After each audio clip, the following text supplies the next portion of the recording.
یہ کالر ہے تو کالر کی مقدار اس بازو کی نسبت کم ہے، تو کالر اگر اس کی پوری لمبائی ہے 10 فٹ تو اس کا چوتھا حصہ بنے گا 2.5 انچ، میں معذرت کہوں 10 فٹ نہیں 10 انچ۔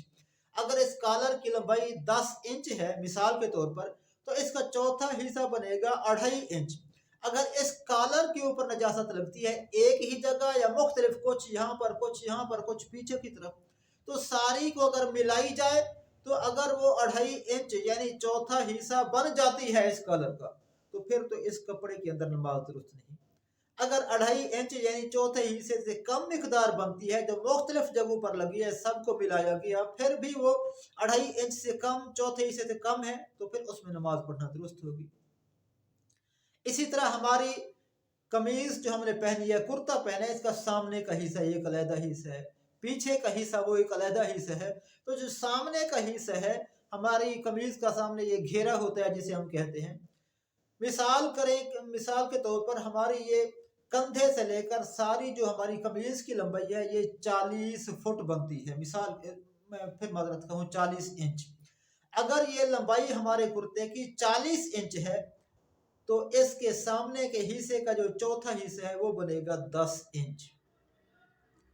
تو اگر 10 انچ ہماری قمیض کرتا گھیرے سے لے کر اوپر 10 انچ تک یا پھر مختلف مقامات پر نجاست خفیفہ لگ گئی جس کو جمع کیا گیا تو وہ 10 انچ کی مقدار تک ہو جاتا ہے یعنی چوتھائی حصے تک، تو کپڑا ناپاک ہے، نماز درست نہیں۔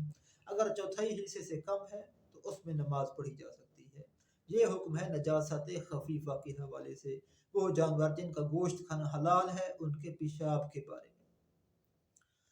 نجاست غلیظہ، جن جانوروں کا گوشت کھانا حرام ہے ان کا پیشاب یا پاخانہ، وہ 1 درہم کی مقدار معاف ہے۔ 1 درہم جو 5 روپے والا پرانا سکہ ہے، جو بڑا سکہ ہوتا ہے، یا پھر دوسرے لفظوں میں آدمی اپنا ہتھیلی ایسے کرے اور اوپر پانی ڈالے تو ہتھیلی کی جتنی مقدار میں پانی ٹھہرتا ہے، ایسے اگر ہاتھ کر کے سیدھا پانی ڈالیں تو تقریباً اتنی مقدار میں پانی ٹھہر جائے گا، جیسے 5 روپے والا بڑا سکہ ہوتا ہے تقریباً اتنی مقدار میں۔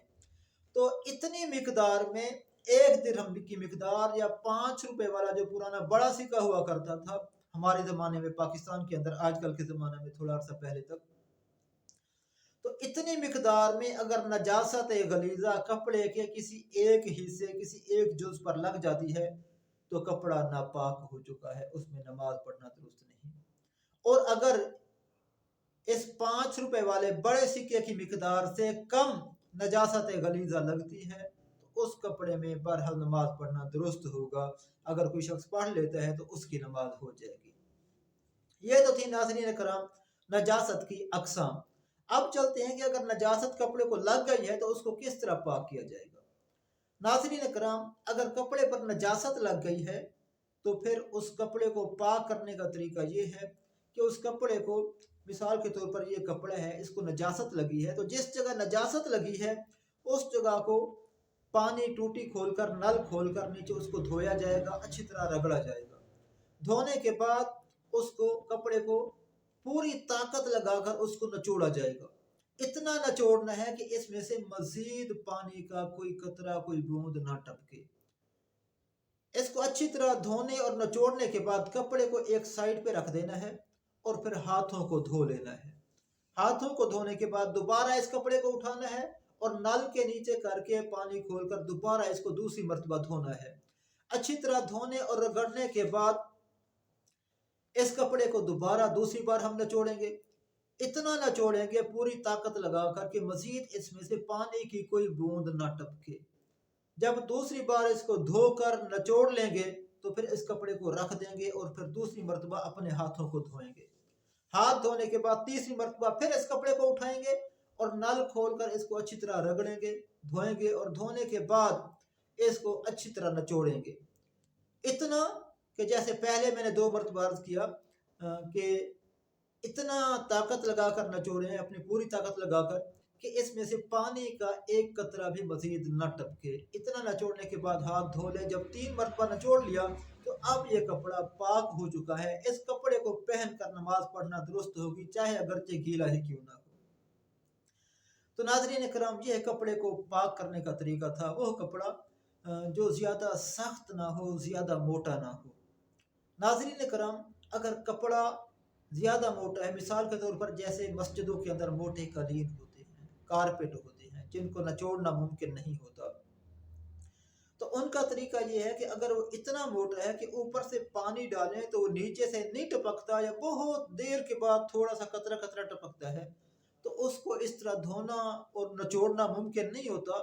تو اس کے اوپر والے حصے سے اس کو دھو لیا جائے، نجاست اوپر سے صاف کر لی جائے اور اس کو اچھی طرح رگڑ لیا جائے، تو اس کے بعد جب وہ خشک ہو جائے گا تو وہ پاک ہوگا، اس میں نماز پڑھنا درست ہوگی، اس کو نچوڑنا کیونکہ ممکن نہیں ہوتا۔ تو ناظرین اکرام، اب چلتے ہیں اس غلطی کی طرف جو عموماً ہر گھر کے اندر پائی جاتی ہے۔ بچے، چھوٹے بچے پیشاب کرتے ہیں، ان کے کپڑے ناپاک ہوتے ہیں، یا بڑوں کے کپڑے نجاست لگ گئی، ناپاک ہو گئے، تو اسی طرح اتار کر پھینک دیے جاتے ہیں۔ اور خواتین جب کپڑے دھونے کے لیے گھر میں واشنگ مشین چلاتی ہیں تو واشنگ مشین میں پانی ڈال کر اس کو چلا کے جتنے گھر میں کپڑے پڑے ہوتے ہیں، پاک ہوتے ہیں، ناپاک ہوتے ہیں، اس چیز کا خیال رکھے بغیر ان کپڑوں کو واشنگ مشین میں ڈال دیا جاتا ہے۔ تو ناظرین اکرام، یہی وہ بہت بڑی غلطی ہے۔ ناپاک کپڑے کو جیسے ہی واشنگ مشین کے اندر ڈالا تو واشنگ مشین کے اندر جو پانی ہے وہ کثیر نہیں قلیل ہوتا ہے۔ کثیر اور قلیل پانی کا فرق میری ایک اور ویڈیو کے اندر موجود ہے، وہ آپ چینل پر آ کر سرچ کر لیجئے گا کہ پانی کی کتنی اقسام ہوتی ہیں اور پانی پاک کرنے کا طریقہ، اس عنوان سے میری ویڈیو موجود ہے، وہ آپ دیکھ لیجئے گا۔ تو سامعین کرام، جیسے ہی ناپاک کپڑے کو واشنگ مشین کے اندر ڈالا جاتا ہے تو واشنگ مشین کا سارا پانی ناپاک ہو جاتا ہے۔ اس کے اندر جتنے کپڑے ڈالے وہ سارے کے سارے کپڑے، ان کو ناپاک پانی لگا تو وہ ناپاک ہو گئے۔ اس کے بعد واشنگ مشین چلتی رہی، اسی ناپاک پانی کے اندر میل تو صاف ہو گئی، لیکن ناپاکی ان کے اندر ویسی کی ویسی، جو کپڑے ناپاک نہیں تھے وہ بھی ناپاک پانی لگنے کی وجہ سے سارے کپڑے ناپاک ہو گئے۔ اس کے بعد دوسرے مرحلے میں ہماری گھر میں خواتین واشنگ سے کپڑے جب نکالتی ہیں تو ان کو ٹب ایک پانی کا بھرا ہوتا ہے، ان کے اندر ڈالتی ہیں، 2-3 بار ان کو ڈال کر نکال لیتی ہیں، اور اس کے بعد ڈرائی مشین ہو تو اس میں ڈال کر خشک کر کے تو تار پہ ڈال دیتی ہیں، یا پھر ہاتھوں سے نچوڑ کر ان کو تار پہ ڈال دیا جاتا ہے۔ تو وہ کپڑے اس طرح سے جو دھوئے جاتے ہیں وہ ناپاک کے ناپاک ہی رہتے ہیں۔ بلکہ ایک اگر چھوٹے بچے کا کوئی ناپاک کپڑا بھی ڈال دیا تو اس نے جتنے بھی کپڑے دھلے سب پاک کپڑوں کو بھی اس پانی نے ناپاک کر دیا، اور وہی ناپاک کپڑے ہم پہن کر نمازیں پڑھتے رہتے ہیں اور ساری عبادات کرتے رہتے ہیں، اور کپڑوں کے ناپاک ہونے کی وجہ سے ہماری ساری عبادتیں ضائع ہو جاتی ہیں اور جن کا ہمیں پتہ ہی نہیں ہوتا۔ تو اب کرنا کیا چاہیے؟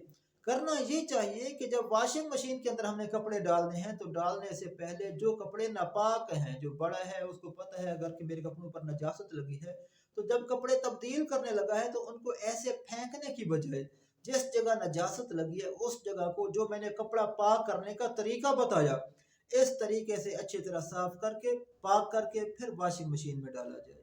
اسی طرح خواتین بھی بچوں کے جو ان کو پتہ ہے کہ یہ ناپاک کپڑے ہیں، یا تو ان کو علیحدہ واشنگ مشین سے ہٹ کر علیحدہ ٹب میں ہاتھ پر دھو لیا کریں، یا پھر جو میں نے کپڑا پاک کرنے کا طریقہ بتایا اس طریقے کے مطابق کپڑے کو پاک کر کے پھر واشنگ مشین میں ڈالا کریں۔ ناظرین کرام، یہ چند ضروری باتیں تھیں جن کو سیکھنا ہمارے لیے نہایت ضروری ہے۔ اگر آپ کو یہ ویڈیو اچھی لگی ہے تو اس کو لائک کیجئے گا اور شیئر کیجئے گا۔ جزاک اللہ، اللہ آپ کو خوش رکھے۔ السلام علیکم ورحمۃ اللہ وبرکاتہ۔